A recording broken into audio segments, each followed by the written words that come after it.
Do we all have a guardian angel? Yes, every single, I always have to say every man, woman and child has a guardian angel, and you only have one guardian angel. And it doesn't matter what religion you are, whether you're Catholic or Muslim or Jewish or any other faith, or even if you said you don't believe in anything at all, you don't believe in God or angels or anything, I'd have to smile at you. You could be the biggest skeptic in the world, because I would see the guardian angel with you.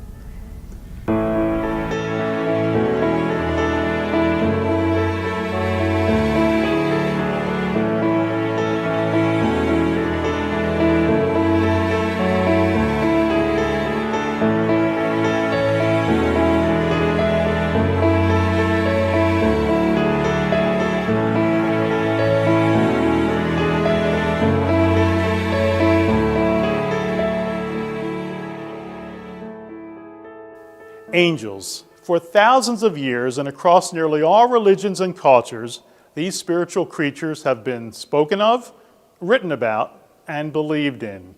Angels that help people, angels that bring messages, even fallen angels.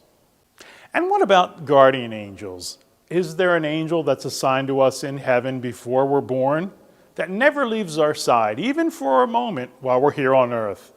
And then that gently helps escort our souls back to heaven when our time on earth is completed. Do angels really exist? Well, one woman from Ireland named Lorna Byrne says the answer to that question is absolutely, positively, and without a doubt, yes.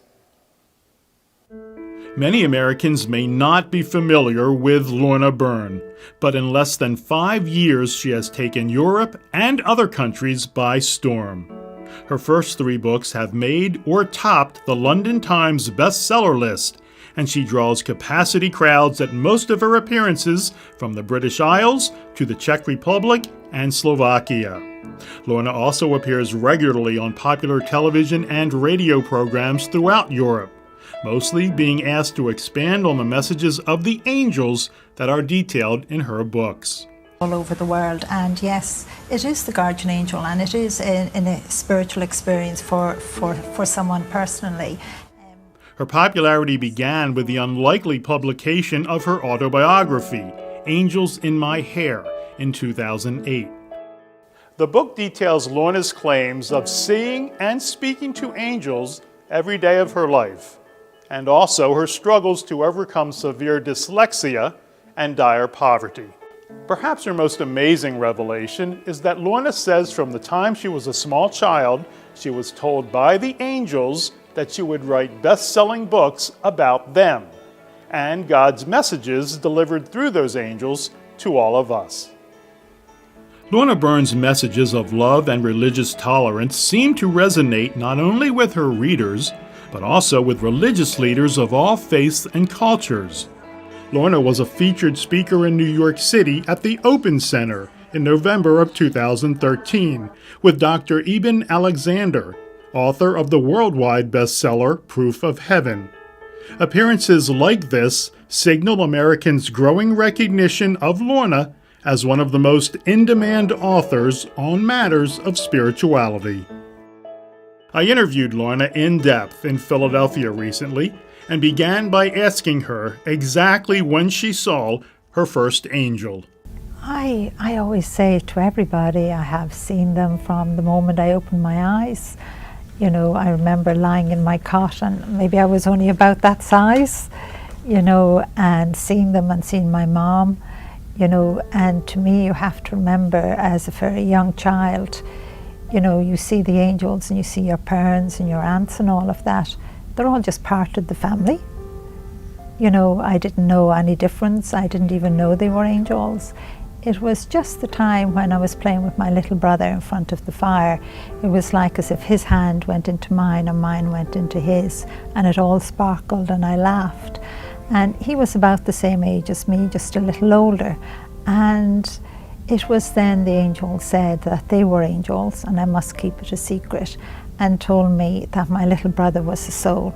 He had died before I was born. And on occasions I would have seen him in my mom's arms as a baby, you know, when she'd be asleep in the armchair. And sometimes, you know, I would see him much older. He would play with me and he would be much older. The fact that Lorna is writing best-selling books would be considered a miracle in itself by most people.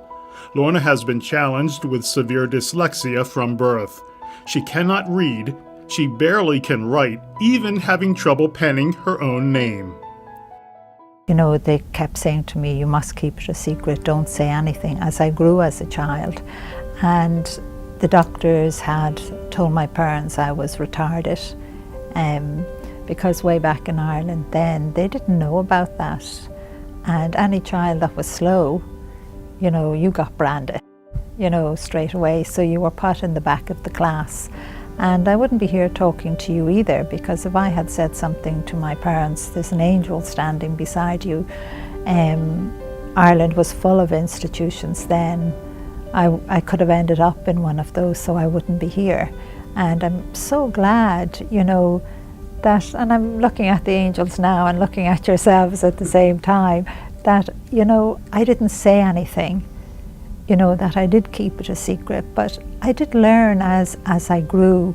You know, even as a child of 10, I often remember aunts and neighbours saying, you know, passing comments, oh, she's slow, she wouldn't understand.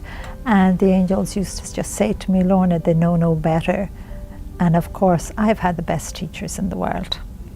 I've had the angels. They have literally taught me everything I know.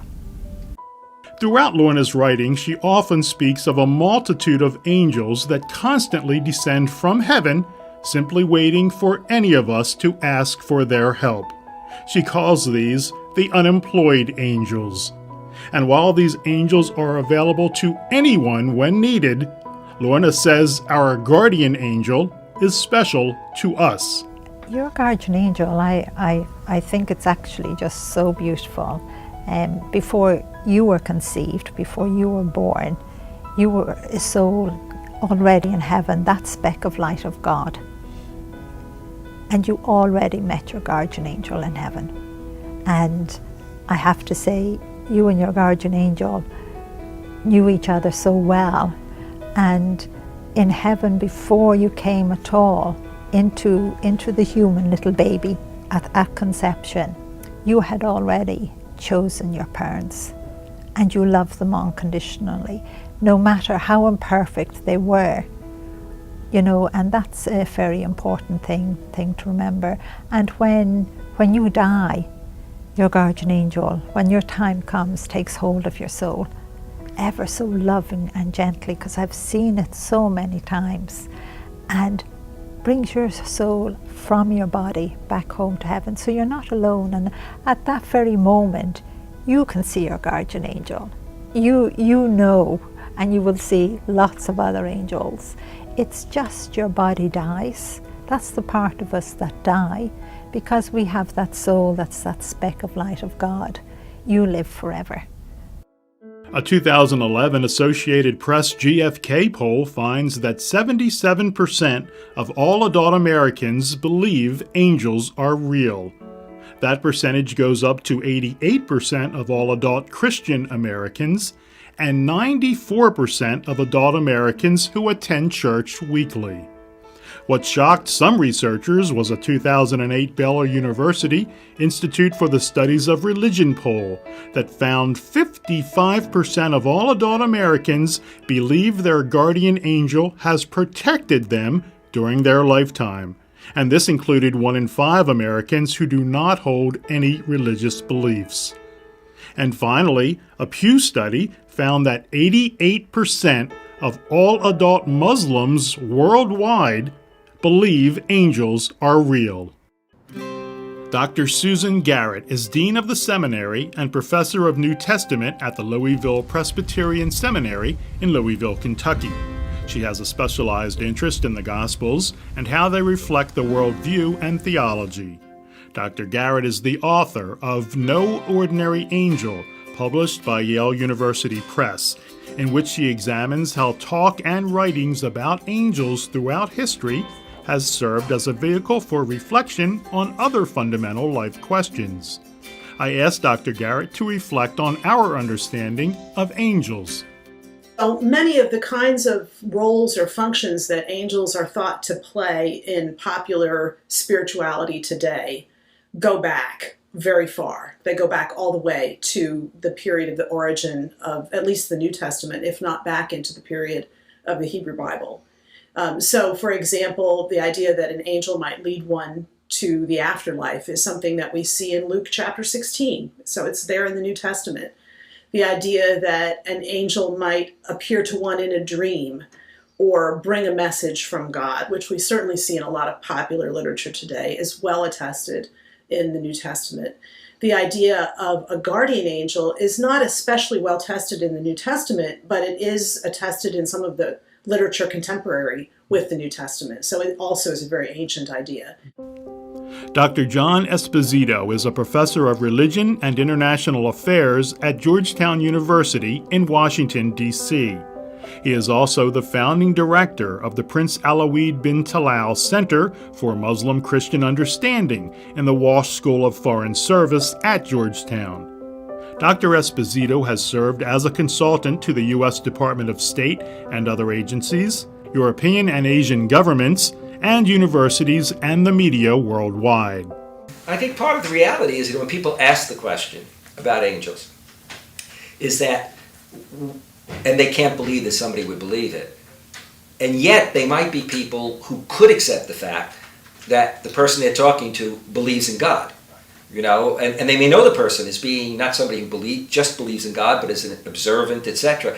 But the angel thing seems to be out of the way, inconceivable. Well, I think part of the problem for that is the way angels have been written about and presented in art in the past. But what they forget about is that if you actually believe in a transcendent God, there's no reason why you wouldn't believe that God could create, in addition to human beings, creatures that were spiritual rather than bodily. Father Joseph Kikuchi is a Catholic priest and pastor of St. John Newman Parish near Ocean City, Maryland, part of the Catholic Diocese of Wilmington. He has worked as a missionary in Southeast Asia, leads retreats internationally, and is a published author and acknowledged contributor to the Catholic Encyclopedia and Anne Rice's bestseller, Christ the Lord. I asked Father Kikuchi to reflect on the Catholic view of angels. Well, sure. In the Catholic faith, angels are part of our belief. They're a definite part of belief. They're revealed in the Scriptures. The Old Testament Scriptures talk about God sending angels to bring messages to certain people. And of course, the New Testament picks up on that. It's the angel Gabriel who appears to Mary and tells her that she's going to be the mother of God's Son.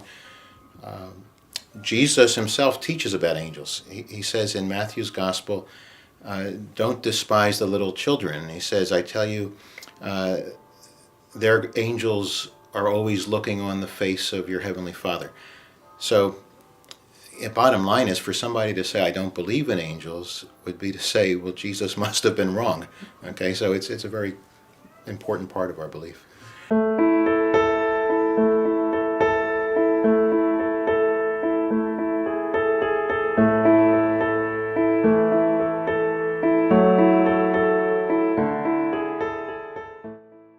I always say to everybody that your guardian angel is like 3 steps behind you. Now, I don't mean 3 human steps. It's actually just this gap between you and your guardian angel. It's quite small, but yet at times it can look bigger, and yet your guardian angel can be all around you, and that's really hard to explain. And other angels, I'm afraid, walk in front of you. They do everything. They stand at the side of you. Sometimes they can even be above you. They're everywhere.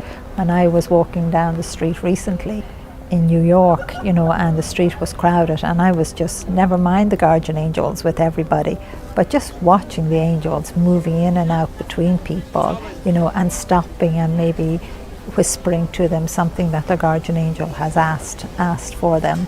And sometimes seeing what I call the unemployed angels, helping someone carry a bag, or helping a mother with a child, or just seeing the guardian angels trying to keep us calm, telling us that everything will be all right because maybe we're worried or stressed about something. I think I was maybe 4 or 5 years of age, and the angel said that from now on I would just see the light of the guardian angel, because the guardian angel is completely different from every other angel.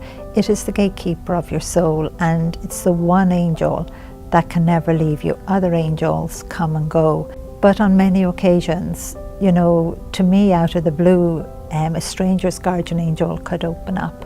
I can never say, I want your, ask a guardian angel, please open that light up so I can see you in your full glory. But that light is your guardian angel. Guardian angels, now they are here. Yes, I can see everyone's guardian angel. I can see, physically as I see you. When Lorna is at an event or appearing on a radio or television program, she often states that her angels tell her what to say or what not to say. I wondered exactly how her angels communicate with her. It's actually in loads of different ways, and I have to say, the angels can be, so funny at times, so cheerful, they mimic us at times, and I know why they do that. That's to help to cheer, sometimes it's myself up, but it can be help to cheer you up. And I have to smile when you ask that question, they were laughing in that sense. So they communicate with me in actually loads of different ways. Sometimes I would say to you, it's like a 3-way system or a 5-way system, because I would be able to hear them quite clearly as I would hear you, and yet hear you speaking at the same time.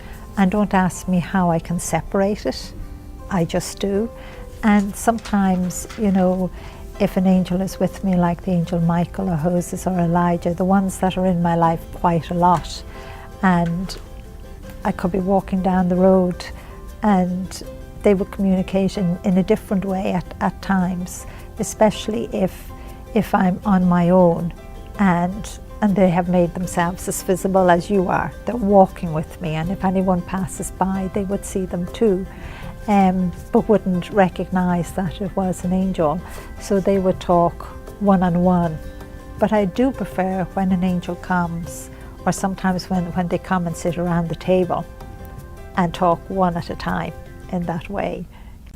I listened recently to a radio call-in show, and so many people would want to ask you specific questions, and sometimes you would say, I'm not being told that, or you would say, I am being told that. So who tells you that? Is it It would be the angel standing beside me. I would actually sometimes have to say, I can't say that to the person. And you think this to Oh yes, and I know you wouldn't notice it on the radio show as such, but yes, I would be communicating silently. Yes, that's another way with the angel. Or some people say, is that telepathically? And I suppose maybe it is. I would often say, no, I can't say that to the person. This is a human being. Sometimes I do have to remind the angels that we are human beings, as well as having that spiritual side, having a soul, that's that speck of light of God. And I think it is always important. Sure, sometimes I often say to God, please remember, I'm only flesh and blood, in that way, because I'm not perfect, and none of us are perfect. One of the worst things any parent could imagine would be the loss of a child, especially at a young age. But Lorna says she has seen the souls of many young children who are allowed to return and be around their parents for as long as they are needed. Would you talk a little bit about what an angel is and what an angel isn't? In the sense that I know at a lot of places that you speak, people will say, my little baby son passed. Is he now my angel? No, that's not your angel. And I suppose a lot of people are, I used to feel kind of embarrassed when at first, now not for the people, it was actually for the angels. I used to feel a little, oh God, will I hurt them, and I was told, no, Lorna, you must tell them. Angels are creatures created by God. You and I and everybody out there in the world and those that have died all have a soul, that speck of light of God. So you live forever. You never, never die. It's only your body. You are more, all as I can say, by billions of times more than any angel. Because just imagine, you are that speck of light of God. You are pure and you're full of love. And, you know, I used to just feel kind of embarrassed for the angels, and you say, oh, you know, will I say it? And they just insisted, yes, to tell people this. They do love, I have to say, when we as parents or brothers and sisters or aunts or uncles or even grandparents say, you know, my little niece is an angel in heaven. It is actually an expression of love, because in life we know deep down inside of us that angels are a living being of some kind in that way. And in a way it's helping us to think of our loved one is an angel in heaven, but they're more than any angel. That is the incredible thing. They are more than any angel. Why do you think your guardian angel never leaves you for 1 second? Because it is in the presence of God, that speck of light that is your soul, and why other angels love to come in and around us and want to help us all of the time. There's a document from the 2nd century called the Shepherd of Hermas, for example, a Christian document, which clearly attests the idea of, I think, guardian angels. So that idea of angels assigned to a person goes way back. The notion about what guardian angels do or what their function is has developed over the years. I would say that in much of the more ancient literature and through the medieval period, guardian angels perform a very strong function of pertaining to moral guidance.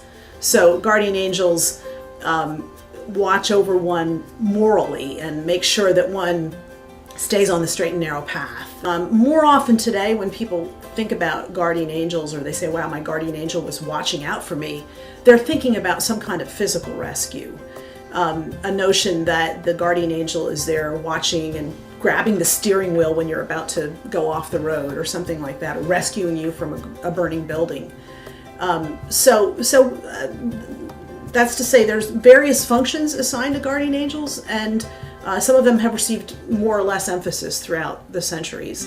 Well, you know, there are 9 choirs of angels, okay? And each of them has different responsibilities. And the lowest choir, which is really not low because they're angels. I mean, angels are pure spirit, and they're super intelligent, and they're super loving. But that lowest choir is simply called angels. And that's what we usually refer to as guardian angels. We believe that God assigns an angel to each of us to help us make our way toward the kingdom of heaven. And those angels sometimes help us by inspiring us, sometimes help us by warning us off of things, protect us in many different ways, and encourage us to make it to heaven. Lorna recently prayed with Muslims at Park 51 Mosque in New York City near Ground Zero. It was the second time Lorna has appeared there and prayed. She says that she is constantly being told by God and her angels that Americans need to worship together, to put aside our religious differences and concentrate on what we have similar. Yes, that is one of the messages I've been given to give to the world, and especially to America, because America is meant to be the place where this really coming together of all faiths and praying together under the one umbrella. You know, prayer is extremely powerful, and it can change the world for the good, for the better, you know, and we forget that in that way. So yes, that's why I was at the mosque, and you know, and praying with them there as well, and just seeing all of the angels. Like, you know, it doesn't matter what religion you are, and just seeing all the angels of prayer. Every time somebody would start a prayer, it's like as if before it's uttered out of you, you know, the angels of prayer are there, and then as soon as you stop, they're gone. you know, in that second. And you could see this happening, you know, because the place was crowded. It was like switching on lights in one sense, you know, just to help you in that way. And the place was crowded with angels. And where people gather to pray at different times and on occasions, and it's, you know, or if it's in a church, that place becomes peaceful. And for us all to gather together, to pray together, will help us not to be so afraid of each other, will help to bring peace. Because I know as a Catholic, you know, if a Muslim or a Jewish person came into a Catholic church and started to pray in their way, I know people would be looking at them and would be afraid and saying, what's going on? That's evil, that's bad. And it's not, because they're praying to God.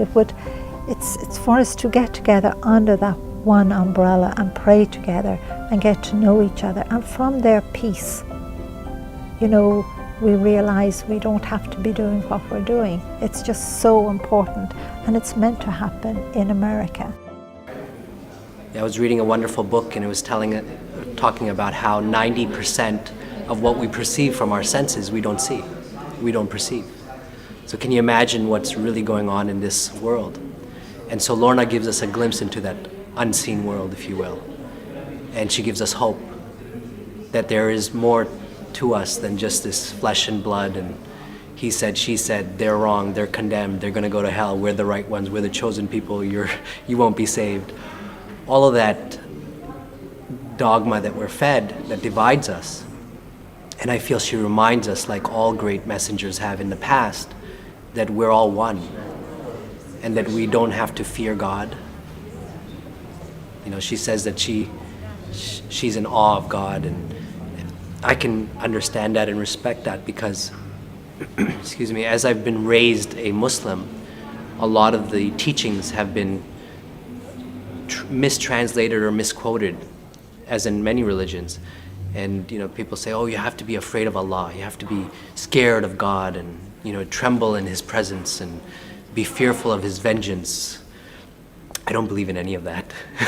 And I thank Lorna for, in a large part, because she helped me to open up. She actually helps me to be a better Muslim. I couldn't put it a better way. One of the things that that I find attractive about Lorna Byrne is not just the question of angels and do they exist or not, does she actually, you know, see them or not, but the message that she has. Her message, for example, is very strong on pluralism and on real tolerance. Remember that the term tolerance is actually not a good term in the 21st century, because tolerance simply in the past meant that I allow you to exist. You know, you might be a second-class citizen, your life might be worth less, I wouldn't want to live near you, etc. But she talks about the role of peace and a real sense of pluralistic tolerance, and comes out of a Catholic background, Catholic tradition. And I think that this is a message for the 21st century. I think if we just look at history and politics, let alone the dark side of some of the dark theologies that we have preachers of hate in every religious tradition. Pluralism is really, from my point of view, one of the major challenges of the 21st century. In a globalized world, in a society in which Europe and America, unlike 30 or 40 years ago, are now truly multi-ethnic, multi-religious. Unless we get to that, and unless both the believers mind their religious tradition in terms of morality and peace and pluralism, and are critical of those aspects of their history and even interpretations by their theologians, etc., that go against the grain. I mean, when you look at Christianity, if you read the Gospels, you look at the Beatitudes, you look at the message of Jesus, then how do you make the movement then to all those aspects of Christianity, from the Inquisition to the Crusades to you name it? You know, unless one realizes one has to go to the heart of the message, and that often, if you will, institutional religion and the authorities or practitioners are people who actually, influenced by politics, economics, or their own theological fancies, wound up distorting things. that you say there are angels at every church. There's no specific church. Is that right? That is right. Every single church, it doesn't matter whether it's a Catholic church, a Protestant, a mosque, or I know there are so many of all different religions. There's angels there all of the time, and there's always angels praying. Where people gather to pray, there is always angels there praying. It becomes, in a sense, like a holy place, if you like. It's a place then where the angels will go and stay, and certain angels will stay because God will put them there. And that's all religions. You know, I don't know why we're fighting over God or using God as an excuse to have control over human beings.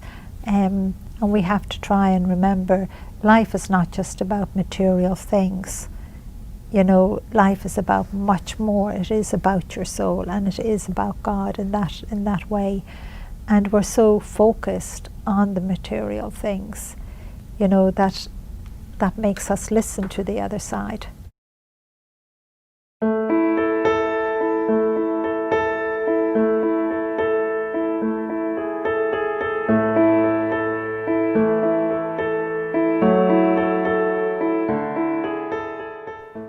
As a young girl, one of the special gifts that Lorna says she was given by God and the angels was a vision of the man that she would marry and a preview of the life that they would have together. That's right. I was only about 10 years of age, and I went, I was off fishing with my dad, which my dad took me a lot fishing with him. And I just said to him, can I go on up the river? Because the angels had said I had a special angel for me to meet. And my dad said, off you go. So off I went. And, you know, at one stage along the bank, I was told to stop. And I stopped, and here I was looking around. Well, I don't see any special angel. And then the next minute, this beautiful angel just walked across the water. He is magnificent. He hasn't changed. All that I can say is he's dressed in all of the amber colours you could ever think of. And the way his clothing is, it's like as if it's wrapped around him. You know, I can't describe that, but very, very beautiful. But all angels are beautiful. And the first thing a 10-year-old child would say, can I not do that? Can I not walk across the water? And he just took my hand and said, no. You know, and we sat down, and he was so big and I was so small. And we sat on a tuft of grass. I don't know how we managed to do that now that I even think of it. And he said he had something important to tell me. And he told me his name was Angel Elijah. And it was like as if a big screen came across the water. It's hard to describe it. You couldn't describe it as glass or water or a curtain, but you just could see this big screen. And he just said, you know, I'm going to show you the man you're going to marry. And I see this young man, and I was only 10. Like, you know, I'm going to fall in love. You know, he said, you're going to fall in love with him. And I wasn't even thinking of those things, you know. And I could see him walking, and there was trees each side of him. And he was on, you know, to me it looked like at that time, you know, you could see leaves on the ground. And, you know, I giggled at the idea. You know, I'd fall in love with him because I was only 10. And he said we would marry and have children, and we'd have ups and downs. And then at the end, he told me the part I got cross with, in one sense, as a child, a little annoyed with him. He said we weren't going to grow old together. He was going to get sick. It was like my hand and his hand was huge. And I looking at him and kind of looking like this, and I saying to him, why did you have to tell me that? You know, and I turned away from him and then looked back at the screen. And he just put his hand on my head, and he said, I will put it to the back of your mind. But I never forgot. He put it to the back of my mind. But I never forgot. It was always there. And the day when I was 19 or whatever age I was, and I saw Joe walking up the street, coming into the place where I was working, the garage. Oh, I knew it was him. I recognized him so clearly, you know, and I always remember saying to the secretary there, because I was looking out the window, he's coming in for a job and I don't want him to get it.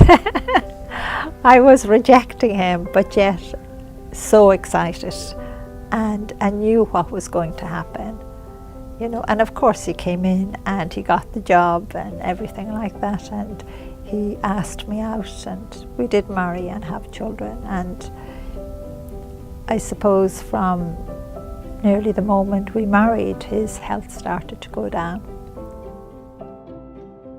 Well, everything he had said, you know, we had ups and downs in the sense of we were so poor. We grew vegetables, you know, grew a lot of the food ourselves, but yet I had the angels there. Many times I would have cried and given out.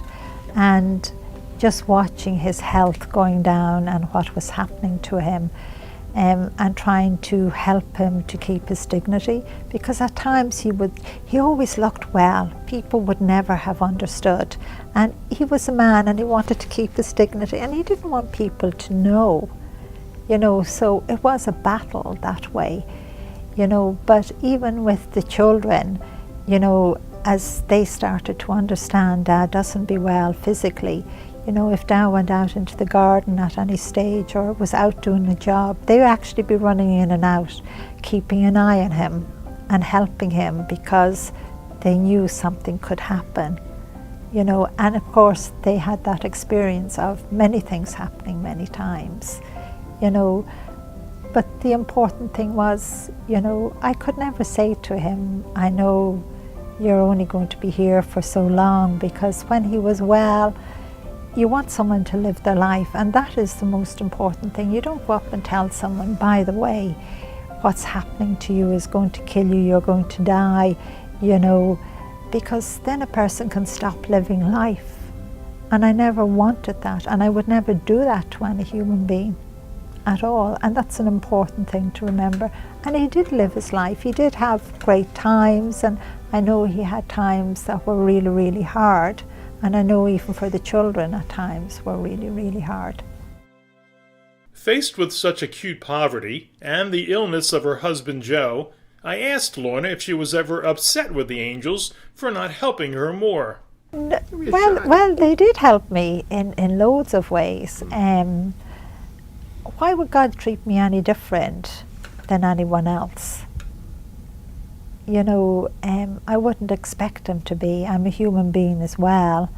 You know, I'm flesh and blood, and I'm very conscious that I have a soul and my guardian angel, because I see all of the time. I wouldn't ask God to treat me different. I wouldn't say to God, I wouldn't be who I am today. I wouldn't, if I had did that, maybe, you know, the Archangel Michael mightn't have come into my life then. You know, all of the other angels, all those messages. So I had to live, you have to live your human life too. You know, that's important.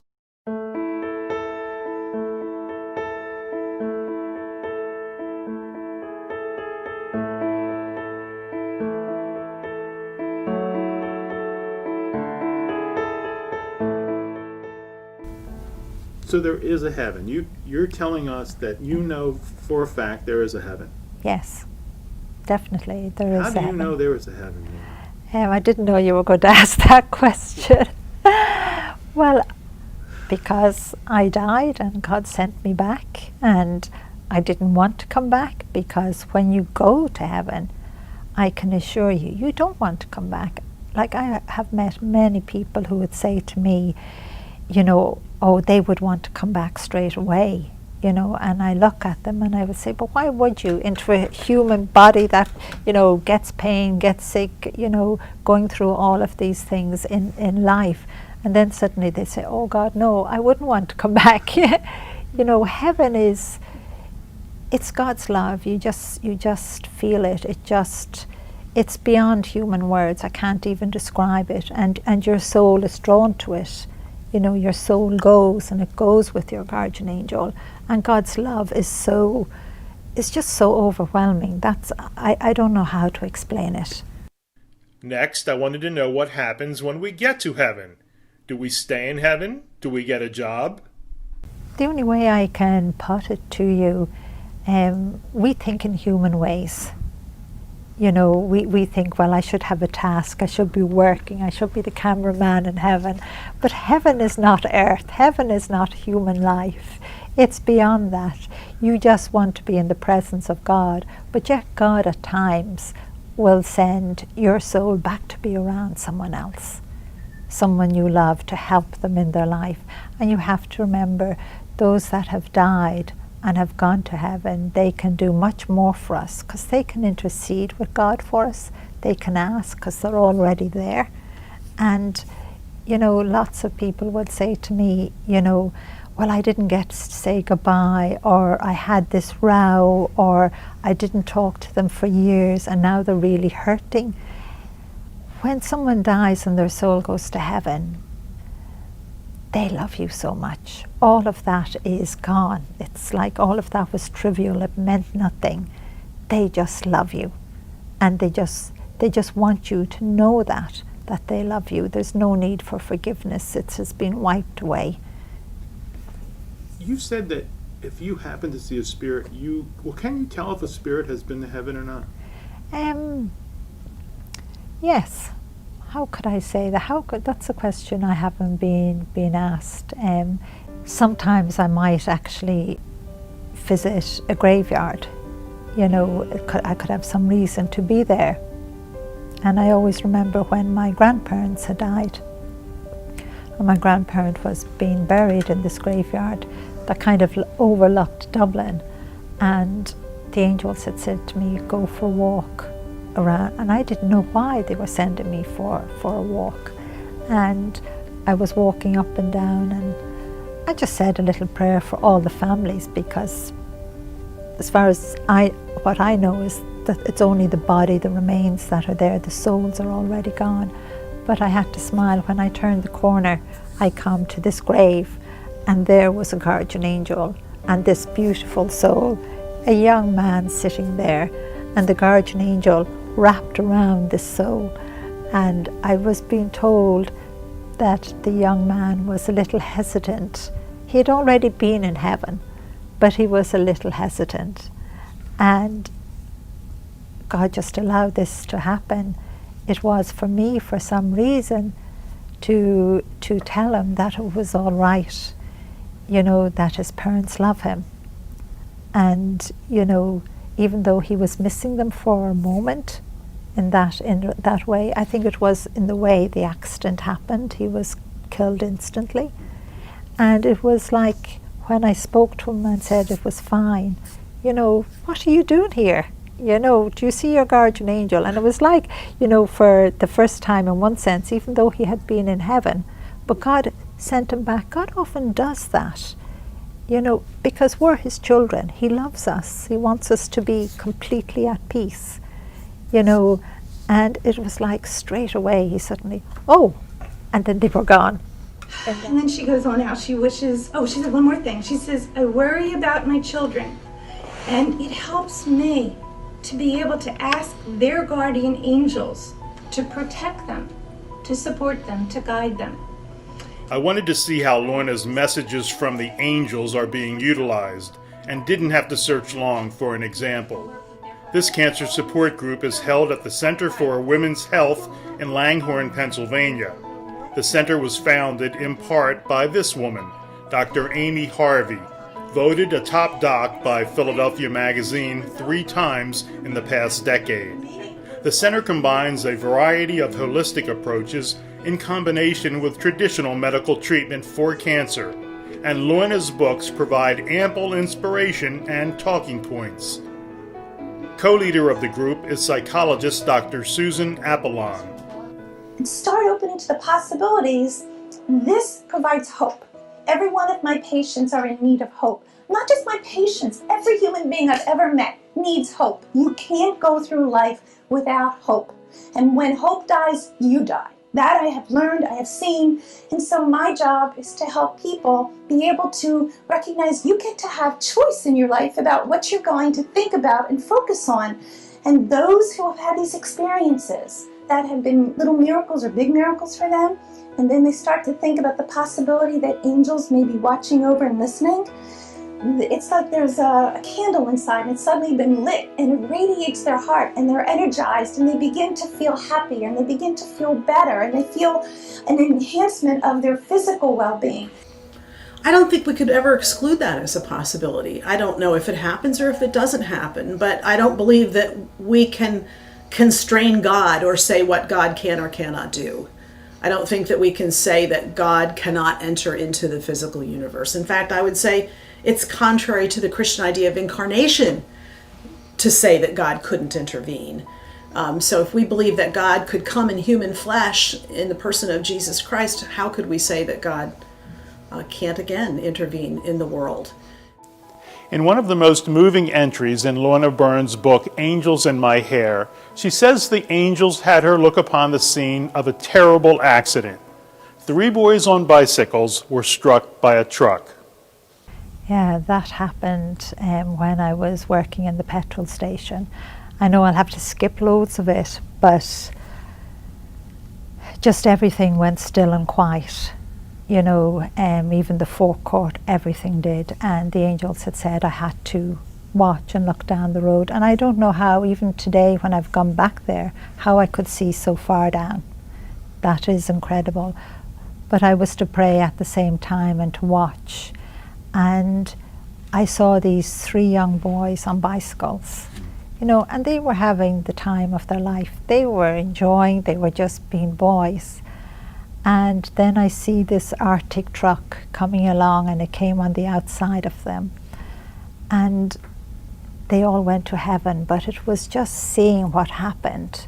So the truck struck the boys? This truck went right over them. You know, I don't know whether, you know, I even saw them, you know, reaching out to each other. They were just having a great day in that way. But it was like at the same moment, everything was in slow motion. You know, the Arctic moving along, the boys dying at that moment, and just seeing this beautiful light and seeing the road being paved with angels. It's the only way I can do it. And even though the boys' bodies were left on the ground, it was just so lovely to see them cycling still to heaven with all the angels around them and their guardian angel. And they hadn't got a care in the world. It was just so beautiful. And then everything came back to normal. It was like, you know, all of a sudden, you know, in the shop in the forecourt, somebody ran in and said, "Oh, did you see what happened? What way did the Arctic go?" He didn't know what had happened. And when you say Arctic, you mean a truck, right? A truck, yeah. It's a big, huge truck. And he didn't know what had happened, you know.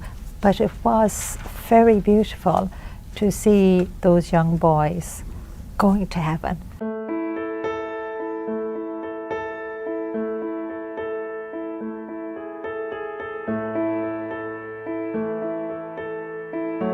And for everyone to realise that they have a guardian angel. Okay, that never the leaves last them time for we a were here, second. you told me about my guy, Exactly. who's behind me. Is he here tonight? It is right there behind you. And what's he up to? I have to say to you, the light behind you, which is your guardian angel, hasn't opened up, so I can't tell you. People may have a difficult time believing, but you say that you actually have been in the presence of God, that you have met God. Yeah. Could you explain? Here I'm saying to God now, what way do I start? You know, well, one time, how can I explain this? At times the angels take my soul, and I was in heaven as well when my human body had actually died. And I have met God, and I have to just say, you know, one of the things he often says to me on occasions is, "Lorna, why are you hiding from me?" And I have to say, he always looks like a young man. He gives such a human appearance, but he is such light, and the love is just again, it's so overwhelming. You can't describe it, and I always feel like running and hiding, in that way. And I don't know why. I can't really answer that question. I don't know why God does that for me. God is real, and I know people right across the world of all religions, like it could be a priest or a minister or a rabbi or a head of a church, and says to me, Lorna, is God really real? And I'd be shocked when they say that. And I say, yes, he is real, and that's what we need to remember. We need to remember that God is real, and we have a soul, and we have a guardian angel, and heaven is real. We will all go home one day, and at that moment of death, as I said, when your guardian angel takes hold of your soul, you want to get there as quick as possible. Lorna's popularity in Europe is unquestioned, but she says the angels keep telling her that she must return to America, that she has specific messages for Americans, and that we need to wake up a bit. I asked her exactly what she meant. Well, I smile at that, because, even when I was a child, I used to see these angels. They're called the American Gathering Angels, and they've been gathering people from all over the world, from all nationalities, all walks of life, and all religions, and even those that believe in nothing. And isn't that so incredible? Just think about it.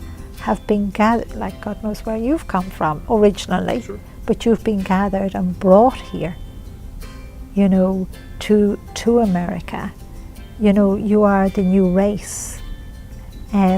America is the gateway to man's future.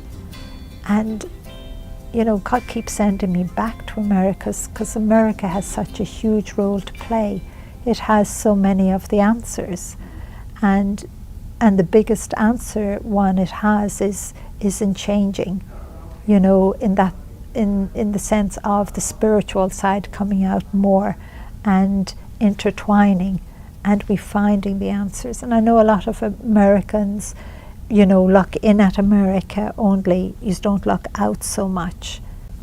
So God keeps sending me back, and I keep saying to him, they're not really listening. What else can I do, But he keeps sending me back saying, you've got to help them to awaken and to realize that you have been gathered from all over the world, that you are the new race, that you are all Americans.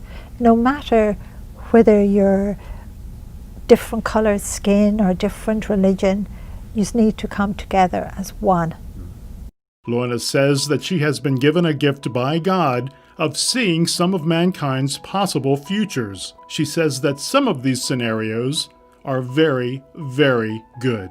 We have to come together to, under that umbrella, to unify and to bring peace. And, one of the futures I was shown was just so beautiful. I was standing on a mountaintop, kind of looking down into the valley, and I know Angel Michael was there, and I know God was there as well, and I looking down and seeing, I don't know how many thousand people or 100,000 people there were. It was enormous, and they were all down there, all the different religions, because you could tell. I could see the different clothing, what one religion, holds or wears, and looking down and seeing them mingling with each other and being together, and they all praying together in their own way. Like it was incredible, and just seeing those angels of prayer, it was, I can't put it into words. These people weren't ever again fighting or killing each other, or fighting over God or over material things. Everything was peaceful, everything was good, and I know I tried to describe some of that in the book, but not all of it. But we have to get to that stage, we really do. That's a real possibility if everyone... It is more than possible, it is possible. Ultimately, each of us needs to make up our own minds about God, angels, and everything miraculous. But at the very least, Lorna Burns' messages help us to recognize and remember the most important things in our life. If Lorna's messages from the angels are true, then God has given each of us a gift of unimaginable wonder. I hope each of you recognizes the angels in your life.